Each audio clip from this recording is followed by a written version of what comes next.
Hello everyone and welcome to the Roundup heading into week 16 where we go through the biggest pieces of news and the best fantasy notes from, as always, fantasylife.com to help you continue dominating your fantasy leagues. We are in the second week of the championships. Hopefully you are here with us. We've got some quarterback news that we need to go through, a couple wide receivers that we can upgrade. So let's go through it in the Roundup.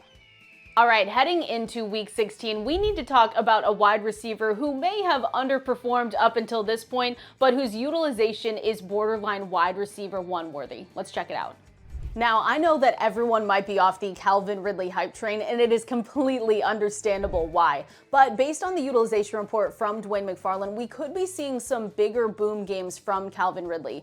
Up until this point, he has averaged 12.3 points per contest, which isn't phenomenal. But with Christian Kirk out over the last two games, he has a 24% and a 29% target share and 11.5 looks in those games, which is something that is borderline wide receiver one worthy. So when we continue to look at this on the Board Pro 75, we can see too that he averages 142 air yards per contest. Those are over the two games that Calvin Ridley has been out, and has 3 end zone targets in both of those games as well. So this again adds up to wide receiver one worthy utilization. And when we keep going here, we can see Zay Jones is going to be out. He is considered week to week now with a really bad hamstring injury. So now who is the next man up? It's really Calvin Ridley and it's Evan Ingram. So when you put all of this together, I know that we've been burned a lot, me included, by Calvin Ridley here, but he does upgrade to mid-range wide receiver 2 status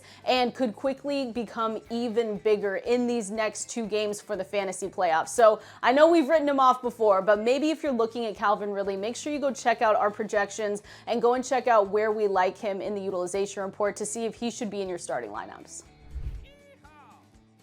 Now we have to spotlight a few running backs, one that had an explosion game in week 15 and a backfield that's going to need someone to step up in these next few weeks. Let's start with none other than James Cook, who had an explosion game in week 15 with 36.1 fantasy points. And the best part about this is that it looks like Joe Brady is going to continue featuring James Cook, which is what all fantasy managers want to hear. So in 7 drives with the starters, he accounted for 62% of snaps and 60% of the attempts in this game, which is phenomenal. The other great part about this is how he is being used in the passing game, which also doesn't look like he's going to go away there. He is the primary option with 31% targets per route run. So with all of this utilization that we see from Dwayne McFarland, we can say that right now he is going to be borderline running back one worthy, but right now stays at that low end mark. He did upgrade him though, and so I think that there is no reason to believe that James Cook is going to only be a flash in the pan. I think that he can do this again, maybe not 36.1 fantasy points, but I still think he's going to drive your fantasy team all the way to the championship, so buckle up. We got the unfortunate news this week that Keaton Mitchell will be out for the remainder of the season. So now we have to look at this Ravens backfield and say who is going to step up. And of course, the obvious answer to start is Gus Edwards, because he can now return to a role that sees him get 15 plus touch upside every game. And he is also in an offense that has a multiple touchdown upside every game as well. So when you look at Gus Edwards and his utilization, the one thing I wanted to point out in the utilization report is in games where he has reached 45% of Baltimore's rushing attempts, he has then averaged 14.2 fantasy points per game, which is huge. So Gus Edwards is definitely going to be that next man up when we're looking at that mentality. I also want to highlight Justice Hill here too, because he is going to get some of that passing down work. So I do not think we should just assume that everything is going to go to Gus Edwards. I think that Justice Hill, depending on what your lineup looks like, you can go to fantasylife.com to check out our rankings as well, is a viable starting option too. But when we look at Gus Edwards, he does upgrade to that low end RB2 status, offers RB1 upside as well, but just unfortunate with the Keaton Mitchell injury, but we should see both of these running backs step up here in the next few weeks. While there are a lot of good games on this Week 16 slate, we have a Christmas Eve favorite from Matthew Friedman that you need to know about. The running back that I want to highlight here is Raheem Mostert for the Miami Dolphins, but I also want to lump in Achane because this could be a spot where both of these running backs go off in Week 16. They are going up against the Dallas Cowboys, who just allowed the Bills to rush for 266 yards in Week 15. So the one thing with Raheem Mostert is he has had 12 plus opportunities in every single game this season. So he has an elevated floor because of that high-end efficiency. And I just want to reiterate, I think this is a spot where both of these running backs, Mostert and Achane, can go off, maybe multiple touchdowns for them. I think it is a great spot going up against the Dallas Cowboys. Now, you don't need me to tell you that these are must-starts, but I really do think that they could propel you to the fantasy championships after this game in Week 16.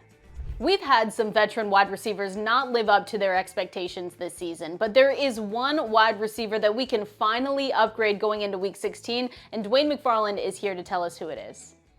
But over the last 2 games with Flacco, 10.5 targets per contest, 25% target share, air yards of 132 per game, 39% for Cleveland. And when we look at the end zone targets, not as good as what we saw with Ridley, which is why I'm talking about Cooper second. He doesn't have any, but it is a small sample size. However, we have seen Cooper already produce in his new environment. So you can argue that his 17.8 fantasy points per game would actually make him the guy we can depend on more than what we could Calvin Ridley. And when we take a look at the comp group for Amari Cooper, the average is 18.1 fantasy points per game with an average finish of wide receiver 8. And when you look at some of the names, they make a lot of sense. These are guys that have been a little bit limited in the touchdown department, but they do get their targets. It's Keenan Allen, Deontay Johnson. There's a Michael Thomas season in there. And then we can also just look at Amari. Historically, he's averaged 7.3 targets per game and 14.5 fantasy points per contest. So we know he's due for some regression there. However, if he can keep things up, this offense stays hot, he offers more upside than that. Overall, I've upgraded him to a mid-range wide receiver 2, but he does have that wide receiver 1 upside and only $6,400 still on DraftKings.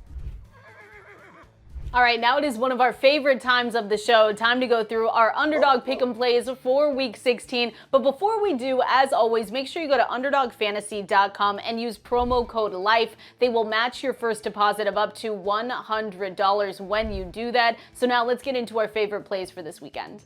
All right, now that we're all logged in, let's see what our favorite plays are. And you know what? I'm on FantasyLife.com and I've gone to our Pick'em tracker because Jeff has been doing a phenomenal job with these picks. There's no one else I'd rather be tailing right now on Underdog Pick'em plays because he is up 28.8 units over the last 30 days. So yeah, we're gonna go back with him. I like these plays as well though, and I've already put them in, but I love this call out with Josh Allen going higher than 240.5 passing yards. I also like the call out for higher on Stefon Diggs, 65.5.